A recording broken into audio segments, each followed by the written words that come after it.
Nongeye kubasuhuza nshuti bakunze ba Unguka Ubumenyi Post.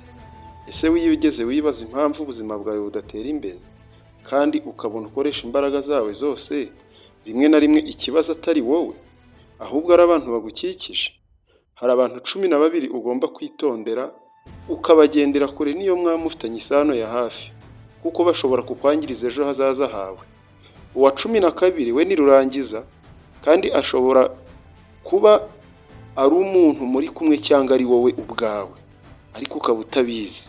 Birashoboka ko ari wowe uwo turavuga akaba ariko uteye, ariko ukaba utari ubizi. Urasabwa kureba iki kiganiro kigufi kuko wasanga ari cyo wari ugenewe igihe cyose wumviye YouTube, akaba ari ubwa mbere ugiye kumva ikiganiro kigufitiye akamaro kurenza ibindi byose. Muri iyi video tugiye kubabwira abo bantu umwe ku wundi kugira ngo utazisanga warangiritse utabizi. Niba utarakanda subscribe, reba munsi gato y'iyi video, ureba aho handitse subscribe uhakande kugira ngo tujye tubana mu biganiro nk'ibi by'ubwenge. Umuntu wa mbere, uyu ni wa muntu uhora uguca intege. Umuntu uhora uguca intege buri gihe, wa muntu udashobora kukubwira ko ushoboye niyo waba hari ikintu kiri successful wakoze. Buri gihe agahora kwereka ingingo ziguca intege. Akenshi uyu muntu akabiterwa n'ishyari aba agufitiye, kubera ko hari ibyo ushoboye wadashoboye. Iyo umubwiye igitekerezo cyawe aragisebya cyangwa akakwereka ko ari inzozi zidashoboka. Akenshi uyu muntu nyuma yo kuguca intege ku byo wakoze, hari igihe usanga ahubwo bya bindi yagucagamo intege nawe yagiye akabikora. Reka dufate urugero. Mugenzi wawe ashobora kubona wafunguye YouTube channel, utangiye gutambutsa ibiganiro, akaba ari we wa mbere uguca intege akakubwira ati nk'ibyo urimo ni ibiki, ibyo bintu ni iby'abantu b'imburamukoro. Kandi mu by'ukuri akabikubwira atayobewe ko ibyo bintu ari kukubwira ari ingenzi, ariko akaguca intege kugira ngo ibyo bintu were kubikora kuko abona yuko uri kuba successful, hanyuma akaguca intege kugira ngo utamujya imbere. Akenshi abikora ashaka kugira ngo ube uri hasi, ujye inyuma ye buri gihe. Rero uyu muntu ni ukumwitondera cyane, kuko uza kumumenya iyo utunguwe ugasanga bya bindi yagucagamo intege nawe yabikoze. Ni igitangaza, ibintu yarwanyaga aguca intege nawe arabikoze. Uyu muntu niyo yaba ari inshuti yawe uzamwitondere cyane, kuko mu rugendo rwawe rwo kwiteza imbere ntaho yakugeza. Umuntu wa kabiri, umuntu ukuryarya. Uyu muntu iyo muganira aba akwereka yuko nta kibazo mufitanye, niyo waba wamuhemukiye bingana iki, akwereka ko nta kibazo. Uyu muntu rero ntabwo ari umuntu mwiza cyane, kuko uyu nguyu asekana imbereka, ni wa wundi ugusoma ku itama ariko ahisha inkota inyuma. Uyu muntu rero uzamwitondere cyane, kuko ashobora kuba inshuti cyangwa umuntu wo mu muryango, akaba yagutega imitego akagusenya akakugambanira, ariko byose akabikora mu ibanga ngo utazabimenya, ariko mugakomeza mukabana. Uyu muntu rero numuvumbura uzamukure mu nshuti zawe, kuko nutamureka azagusubiza inyuma cyangwa atume intego zawe utazigeraho. Umuntu wa gatatu ni umuntu ugira ingeso mbi zidahinduka. Uyu aba ari umuntu w'inzoga nyinshi zishoboka, akaba akunda ubusambanyi, akaba agira ikintu cy'ubujura, kandi noneho ibintu akora akaba yumva yabigushoramo akagushuka ngo ukore nk'ibyo akora. Cyangwa uyu muntu ashobora kuba akora n'ibindi bintu tutavuze haruguru, ariko binyuranye n'indangagaciro za sosiyete turimo. Uyu muntu ni wa wundi ubuza aho byabereye. Hari akabari keza, hoteli nziza yarazigezemo, niba ari umukobwa azi gutandukanya abasore beza mu gitanda, niba ari umukobwa akaba azi gutandukanya abasore beza mu gitanda, niba ari umusore. Donc imico mibi yose akaba yize. Uwo muntu nubwo mwaba muri inshuti agufitiye akamaro, uwo muntu uzamwitondera. Hari igihe mu biganiro bye usanga nta n'igikorwa cyo kwiteza imbere wakumva aganira n'abandi, ahubwo we akaba aganira ibintu nk'ibyo ngibyo gusa byo gushimisha irari ry'umubiri. ndabizi abenshi izi nshuti murazifite, ariko funga umwuka uyu muntu umureke unamugendere kure, kuko ushobora kuzisanga kwanduje imico ye, kwigarura bikazakugora cyangwa bikarangira ubaye nkawe, ahazaza hawe hakangirika. Undi muntu ni umuntu ukunda intonganya n'amakimbirane. Abo bantu nabo barahari.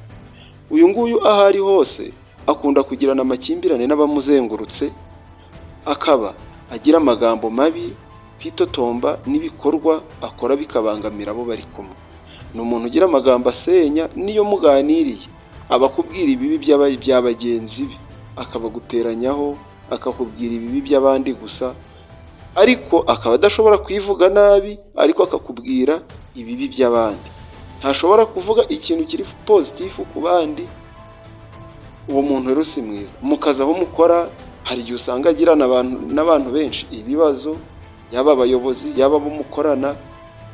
Uwo muntu niba mugendana, itandukanye nawe, inzira z'ikigenda, kuko mu gihe mukiri kumwe abantu bashobora kugufata nk'uko bamufata, ugasanga akwiciye izina. Undi muntu ni wa wundi utemera inama n'ubujyanama, cyangwa se umuntu utemera gukosorwa. Uyu muntu ni mubi cyane. Ni wa muntu wumva ko nta wundi wamugira inama, akumva ko atakosa. Ni wa muntu utemera gukosorwa, kabone n'iyo amakosa yakoze yaba agaragara. Iyo umukosoye ararakara, iyo umugiriye inama agufata nk'umwanzi, kuko aba yibwira ko ari mukuri. Aba ashaka ngo umushimagize, niba hari ikintu kibi akoze umubwire ko akoze neza, umubwire ko ari umuhanga, kabone niyo yaba ari umuswa. Nabyina nabi cyangwa akarimba nabi ukome mu mashyi n'ibindi. Umuntu utemera gukosorwa nawe yagukosora. Aho wanyereye ntabwo yakubwira ati garuka. Uyu rero nta nshuti murimo. Niba ugendana n'umuntu uteye atya, rekana nawe rwose, kuko ntacyo azakumarira. Undi ni umuntu utakubaha. Umuntu udaha agaciro ubuzima bwawe, ngo uha agaciro amarangamutima yawe cyangwa ibitekerezo byawe. Umuntu uguca amazi agakunda kukugereranya n'abandi, akakwereka ko abana bariya bakurenze, ibitekerezo byawe biri hasi, kandi aho kugukosora buri gihe aba akunenga gusa. Akakubwira nabi, akaguca intege, agatuma utigirira icyizere, ukumva ko nta gaciro ufite. Uyu muntu niba umufite, menya ngo uri kumwihambiraho pe. Reba kure, umugendere kure, ugarure ibitekerezo byawe, ushake indi nshuti. Umuntu wa karindwi ni umuntu utagira icyerekezo. Aba bantu barahari cyane. Hari igihe umuntu aba nk'utazi aho ajya, ntashaka kuba ikintu runaka, nta ntego z'ejo hazaza afite, nimbara ubukeye, ifaranga ryose akoreye ararimira, ategekwa n'amarangamutima ndetse n'irari ry'umubiri. Iyo mugendanye agusubiza inyuma. Iyo umubwiye inzozi zawe araguseka, akakwereka ko urimo kwipasa muremure. Uyu bitewe n'amagambo ye aguca intege, ushobora kwishidikanyaho rimwe na rimwe kumva ibyo akubwira ari byo koko. Uyu muntu niba mugendana, please mureke utazisanga nawe nta cyerekezo ufite, uzira kugira inshuti mbi. Umuntu wa munani ni umuntu utera isoni iyo mugendanye, cyangwa se umuntu uterwa isoni nuko muri kumwe. Niba ufite inshuti cyangwa umukunzi, iyo mugendanye agahura n'abantu muziranye, cyangwa agahura n'abantu baziranye nawe, agashaka kubereka ko mutaziranye, cyangwa se agashaka kubereka ko uri umugenzi usanzwe, kandi muri inshuti, ni umukunzi wawe, yakubwiza ukuri, uwo muntu ntabwo agukunda, nta nubwo anezerwa no kuba muri inshuti. Ashobora kuba guprofita ngo umuhe amafaranga kuko uyamurusha, cyangwa se buri gihe iyo agukeneye ku bijyanye n'amafaranga arakubona kandi ukamufasha. Icyo kintu akaba ari cyo gituma mubanye. Cyangwa se niba uri sex opposite, cyangwa se uri umuntu mutandukanyije igitsina, akaba ashobora kuba ashaka kuguprofita kugira ngo yikize irari ry'umubiri, ariko atagukunda. Cyangwa se hari izindi nyungu akwitezeho, izo nyungu zikaba zihishe mu minsi iri imbere, akaba aziguteganyaho, ariko wowe umufata nk'inshuti. Niba rero umuvumbuye hakiri kare, rekana nawe. kuko intego zanyu urumva ko ntabwo zisa. Undi ni umuntu w'imbwebwe. Hari terime z'ubu ngubu bavuga ngo ni umuntu w'imbeba. Uyu muntu ni wa wundi wiyambika uruhu rw'intama ariko mo imbere ari isegiryana. Ni umuntu uca bugufi ariko umutima we harimo umugambi w'ubugome. Ategura uko yakugirira nabi wowe utabizi. Abatuje utamukeka ariko ari ya nkuba yihishe. Uyu muntu ashobora kukugirira inzika ntabikwereke, wanamukosereza akakubwira ko nta byadanje, nta bikaze, nta byacitse. Abantu nk'aba hari n'igihe usanga afite agakayi cyangwa se agenda yandikamo abamukosereje n'ibyo bamukoreye. Ibaza umuntu barakosereza akandika ikosa igihe warikoreye n'ibyo wamukoreye. Uwo muntu uzamwitondere cyane, uyu muntu aba ari mubi. Iyo akugiriye nabi agukubira ibyo wamukoreye. Nuvumbura rero uyu muntu ukamumenya, uzamucikeho hakiri kare. Umuntu wa 10 ni umuntu uba uhora akeneye kumufasha. Mu by'ukuri gufasha ntabwo ari ibintu bibi. Gufasha ni ibintu byiza cyane ko iyo ufashije byanze bikunze birakugarukira. Bishobora kutakugarukira uwo wafashije ari ugufashije ariko isi irakwitura. Ibyo ni ibintu bisanzwe, ni itegeko, ni loi de la nature. Gufasha tuba tugomba gufasha. Ariko uyu muntu uguhora ku gakanu, yifuza ko umuha amafaranga igihe cyose yakeneye, yifuza yuko igihe agukeneyeho ubufasha runaka akubona, ariko we akaba adashobora kuguha ubufasha igihe cyose umukeneye. Ni wa wundi uguhamagara gusa iyo agukeneye ubufasha. Iyo agukeneye gusa nibwo aguhamagara. Uwo muntu, abo bantu barahari cyane, ukaba umufite akaguhamagara, wamfasha, wankorera ibi n'ibi, wagira gutya, buri gihe akaguhamagara ari uko hari ikintu ari kwifuza ko umukorera. Uyu muntu rero akenshi hari n'iyo muhuye mugahura amaso ku maso, hari igihe aba yifuza ko wagira nk'akantu mugurira. Abantu murabazi cyane, hari n'igihe mu bantu muturanye muziranye, hari n'uguhamagara akakubwira ati wanguriye agacupa, wanguriye amazi, wanguriye iki, bintu nk'ibyo. Uyu muntu rero nunamufasha uzamenye ko nta kindi muhuriyeho, n'ibyo ngibyo agucaho. Hagati yanyu nta rukundo ruhari.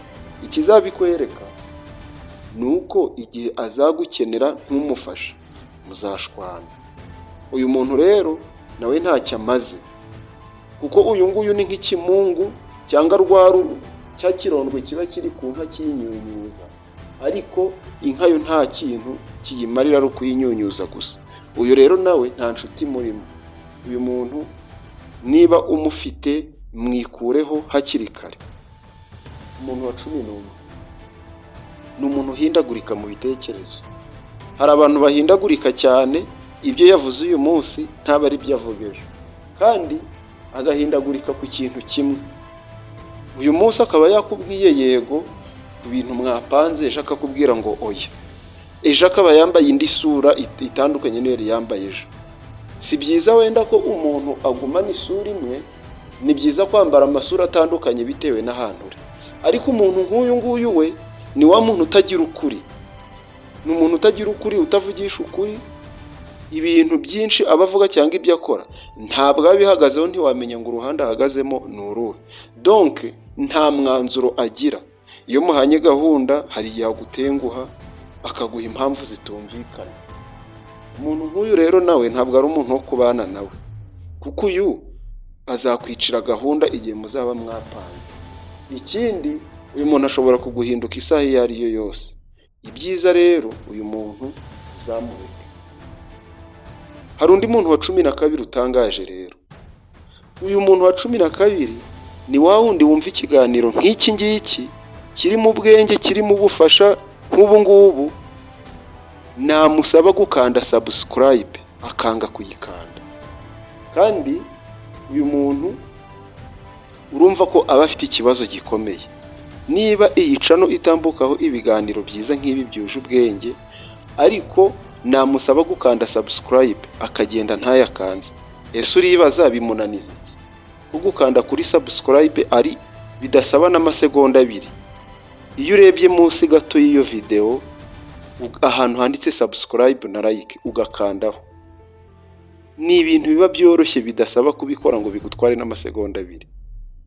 Ikindi ibi ahangaha iyo hakanze channel yanjye uyizamuye nkagira abankurikira benshi, kandi noneho nanjye nkabona yuko ibiganiro byanjye bikunzwe.